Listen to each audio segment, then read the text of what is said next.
Hello বন্ধুরা, সবাই কেমন আছেন? আশা করি সবাই অনেক ভালো আছেন। যে যেখান থেকে দেখেন সবাইকে অসংখ্য ধন্যবাদ জানাই। দেখুন মুড়ি, এই মুড়ি দিয়ে আমি একটি মাত্র ডিম দিয়ে মজার অবশ্য এই মুড়ি দিয়ে দুর্দান্ত এবং মজার রেসিপিটি দেখতে হলে শুরু থেকে শেষ পর্যন্ত আপনাকে দেখতে হবে। সো আমি মুড়ি নিয়েছি এবং একটি ডিম নিয়েছি, পেঁয়াজ কুচি নিয়েছি, কাঁচা ঝাল কুচি নিয়েছি, পরিমাণ মতো নুন দেবো, পরিমাণ মতো চালের গুঁড়ো দেবো, পরিমাণ মতো হলুদ দেবো এবং সব উপকরণগুলো আমি সুন্দর করে মিশিয়ে নেব এবং সামান্য পরিমাণে আটা দেবো, আটা বা চালের গুঁড়ো যেটা আপনারা ইউজ করতে পারেন। সো এটা কিন্তু অনেক মজার, সকাল একদম দারুণ এবং বেস্ট। সো আপনারাও বাসায় তৈরি করে এই মজার পকোড়াটি তৈরি করে খেতে পারেন। সো আমি সেই জন্য সব উপকরণগুলো সুন্দর করে মিক্সড করে নিচ্ছি, সুন্দর করে মিক্সড করে নিতে হবে, ঠিক আছে?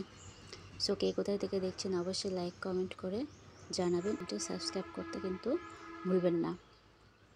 তো সবাই মিলেমিশে আমরা এগিয়ে যাব, কারো প্রতি কারো কোনো হিংসা বিদ্বেষ আমাদের থাকবে না। সুন্দর করে মিক্সড করে নিচ্ছি, মাখিয়ে নিচ্ছি, কারণ ভালো করে না মাখিয়ে নিলে কিন্তু হবে না। তো সামান্য পরিমাণে আমি জল দিয়ে দিচ্ছি, এক দিব না, কারণ যেহেতু আমি একটি মাত্র ডিম দিয়েছি সেই জন্য খুবই সামান্য পরিমাণে আমি জল দিয়ে ভালো করে মেখে নিচ্ছি। এটি হাত দিয়ে মেখে নিতে হবে, চামচ দিয়ে কিন্তু হবে না। তো ভালো করে মেখে নিচ্ছি, ভালো করে মেখে নিয়ে আমি সুন্দর করে গোল গোল করে পকোড়া তৈরি করে নেব। সো দেখুন আমি হাতে একটু তেল নিয়েছি এবং সেই তেলের সাহায্যে আমি গোল গোল করে ওরার সাইজ তৈরি করে নিচ্ছি বা শেপ তৈরি করে নিচ্ছি। সো আপনারা চাইলে অন্যভাবেও গোল করে শেপ তৈরি করে নিচ্ছি। এই মুড়ির পকোড়া আমি গোল গোল করে শেপ করে নিচ্ছি।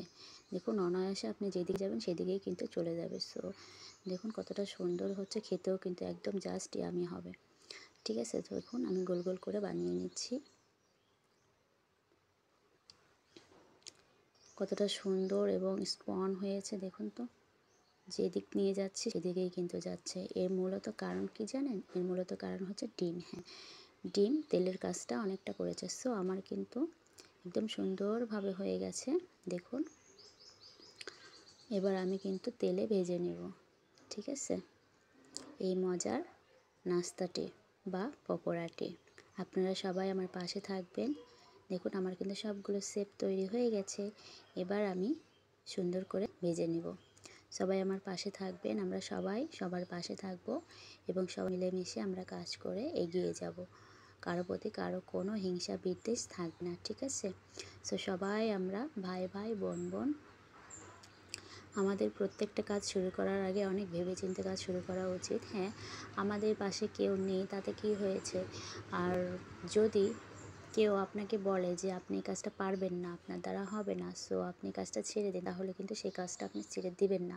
প্রথমত আপনি আপনার মনের কথা শুনবেন, আপনার মন কি বলছে। আপনার মন যদি বলে যে না আপনি পারবেন, তাহলে সেই কাজটা আপনি কখনোই ছাড়বেন না, সেই কাজটাকে আপনি ধরে রাখার চেষ্টা করবেন। অন্যরা কী বলল সেইটার উপর নির্ভর করে আপনি কিন্তু আপনার কাজের হাল ছাড়বেন না। সো আপনি আপনাকে ধরে রাখবেন, আগলে রাখবেন যদি আপনার মন বলে।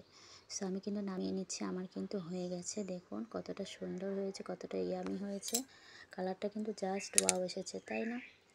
সো খেতেও দুর্দান্ত হবে, খেতেও অনেক মজার হবে। দেখুন কতটা সুন্দর হয়েছে একটি মাত্র ডিম দিয়ে মুড়ির মজার পকোড়া বা বড়া। সো কতটা সুন্দর হয়েছে একবার দেখুন গাইস, কালারটা কতটা সুন্দর এবং মুচমুচে হয়েছে। অনেকটা গরম সেই জন্য আমি ধরতে পারছি না। সো হ্যাঁ, আপনার মন যদি বলে আপনি এটা পারবেন, তাহলে সেইটা অবশ্যই পারবেন। সো অন্যের কথায় কান না দিয়ে নিজের কাজটাকে ধরে রাখুন, নিজের কাজটাকে এগিয়ে নিয়ে যান। ভালোবেসে কখনোই কারোর জন্য থেমে থাকবেন না, কারণ কখনোই কারোর জন্য জীবন থেমে থাকে না, জীবন চলে তার জীবনের গতিতে। সো নদী যেমন কারোর জন্য অপেক্ষা করে না, নদী চলে নদীর গতি। সো আপনি আপনার গতিতে চলবেন। সো টাটা বন্ধুরা।